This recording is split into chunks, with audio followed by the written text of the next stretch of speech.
Welcome to my vlog mga idol. Nadi ko i-explain sa mga idol. Nakoy gamay tips ba sa inyo mga idol.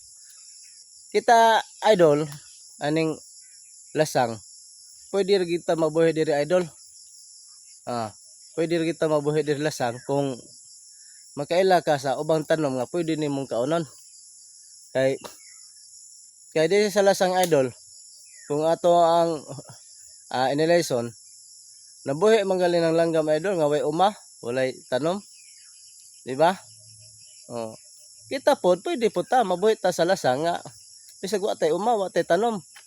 Magsalig dita sa mga nasa kinayahan ba. Kung unsay makaon sa mga langgam, pwede po nato na siya kaunon, di ba? Sama ni idol Be ako sama idol. Kini kita niyo idol kini. Ada kana. Kana kita niyo naman mga idol. Ang tawag na mo ani mga idol, siguro sahis.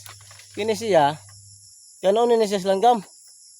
Kanon ni siya langgam dol. Be atong testingan dol, kaon dol. Okay, testingan to kaon dol. Kini.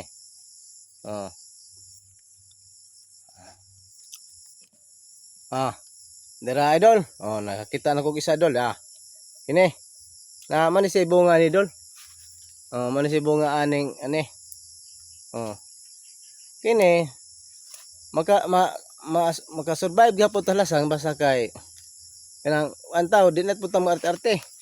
Pwede kita maka-survive idol. Pwede ta mo paglasang sama sa mga langgam or unggoy, di ba? Pa man na sila tanom, pero lubuhi man sila.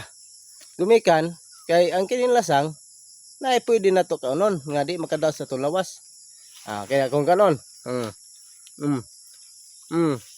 Mani kanon langgam dol unggoy niya. Pwede na gid mga ako pa mapakiton idol. Ako pa mapakiton sa uban natong pwede ni jong kaunon. Nga tips bilang na ninyo mga idol para kita pa mo og unsa na mga pwede nito kaunon.